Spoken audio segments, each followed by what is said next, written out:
Hello and नमस्कार मित्रों दोस्तों, हम उम्मीद करते हैं कि आप सब ठीक होंगे।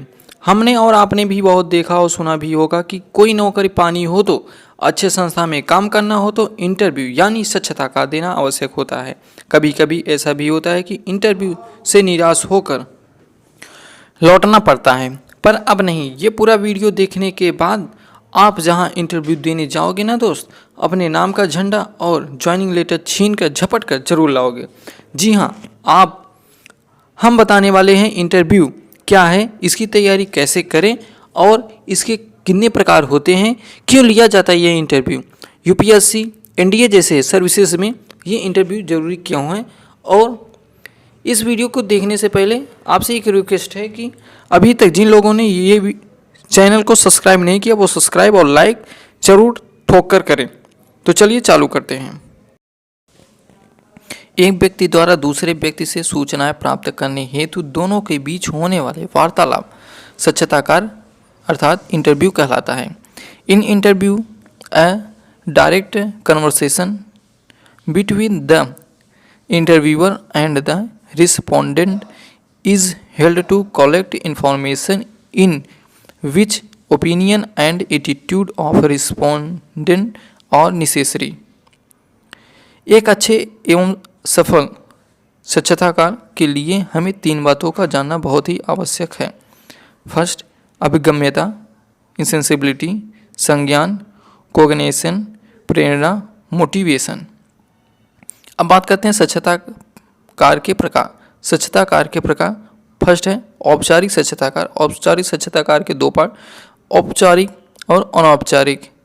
और प्रयोजन स्वच्छताकार जिसमें निदान, उपचारात्मक, शोधात्मक ये सब मेडिकल लाइन में दिए जाते हैं। जैसे निदात्मक में कि इंटरव्यू इसमें होते हैं कि एक ऐसा रोग है तो उसमें का निदान हो सकता है, उसे कैसे दूर किया जा सकता है।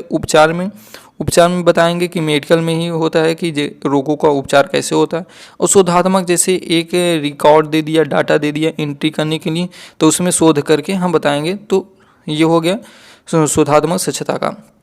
विषय वस्तु में जैसे होता है कि इंटर और हाई स्कूल जैसे ओरली होता है, प्रैक्टिकली वगैरह, वो एक स्वच्छताकार होता है। जैसे गुणात्मक, संख्यात्मक।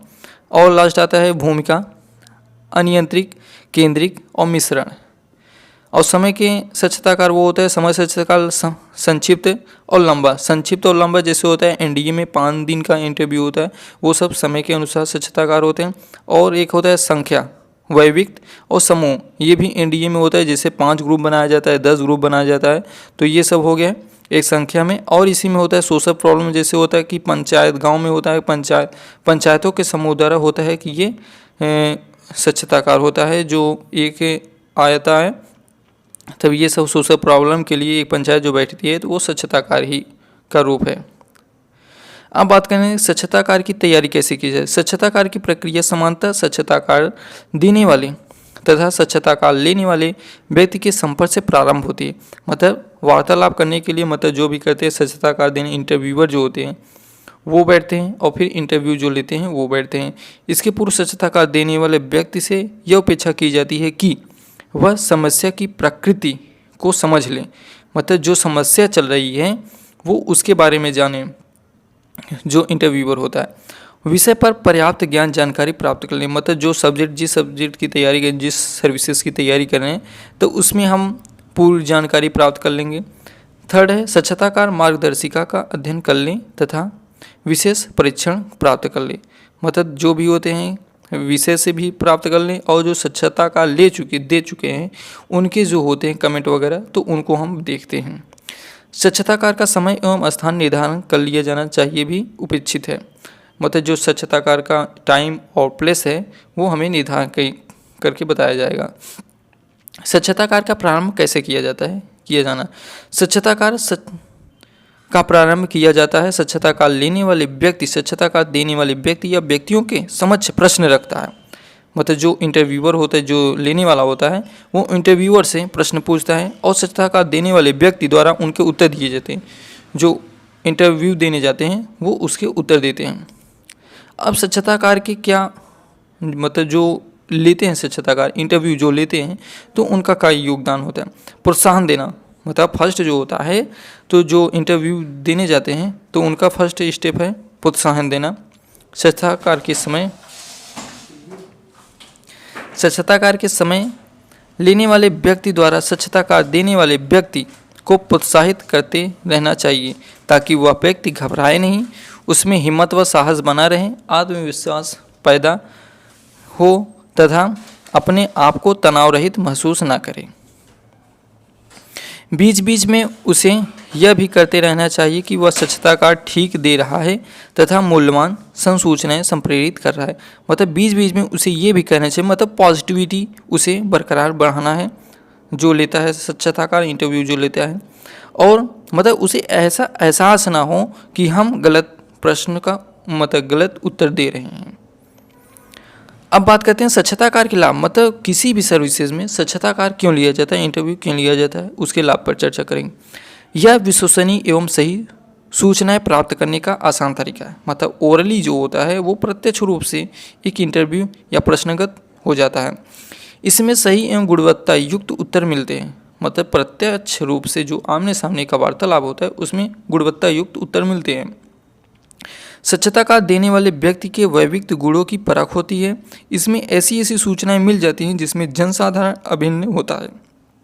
यह एक लचीली पद्धति है। अशिक्षित एवं निरक्षर व्यक्तियों के लिए यह पद्धति अत्यंत उपयोगी है तथा इससे ज्ञान में वृद्धि होती है तथा व्यक्ति की मानसिक एवं बौद्धिक विकास होता है। अब बात करते हैं कि इसके स्वच्छता कार्य के हानियाँ क्या हैं, मतलब इंटरव्यू के लॉसेस क्या हैं। यह अत्यंत खर्चीली होती है। खर्चीली क्यों होती है, मतलब जिस इंटरव्यू में हम जाएंगे एक फॉर्मल ड्रेस सिलाएंगे, उसमें टाई बेल्ट सूट बूट, मतलब किसी तरह पर्सनालिटी अपना बरकरार रखेंगे, तो यह खर्चीली भी होती है और पक्षपात पूरी हो सकती है। इसके लिए विशेष परीक्षण की आवश्यकता हो सकती है। मतलब जो भी जाएंगे इंटरव्यू के लिए तो उसमें किसी मतलब कई महीने तक कोर्स किया जाता है कि इंटरव्यू में अपना इंट्रोडक्शन कैसे दें, इंग्लिश का डेवलपमेंट कैसे करें, तो ये सब मतलब परीक्षण की आवश्यकता पड़ती है। कई बार गलत भ्रमित करने वाला उत्तर मिल सकता है। मतलब ऐसे क्वेश्चन पूछेंगे इंटरव्यू जिसमें से लगभग 2-3 उत्तर हमें मिल रहे हैं, वो भी 2-3 उत्तर ऐसे मिले हैं जो उनके योग्य नहीं है। तो मतलब ऐसे भ्रमित संदेह युक्त कन्फ्यूजन पैदा होता है इंटरव्यू देने वाले को। यह भावात्मक भी हो सकता है। व्यापक परायोजन के लिए यह कम उपयोगी होती है। इसका स्वरूप वैज्ञानिक होने की अपेक्षा कलात्मक अधिक हो सकता है। तो दोस्तों, ये स्वच्छता कार्य के लाभ, हानि और स्वच्छता कार्य की तैयारी कैसे की जाती है, इन सब टॉपिक पर हमने चर्चा की है।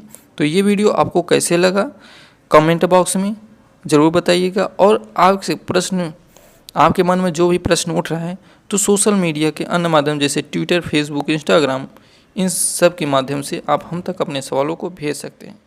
धन्यवाद दोस्तों।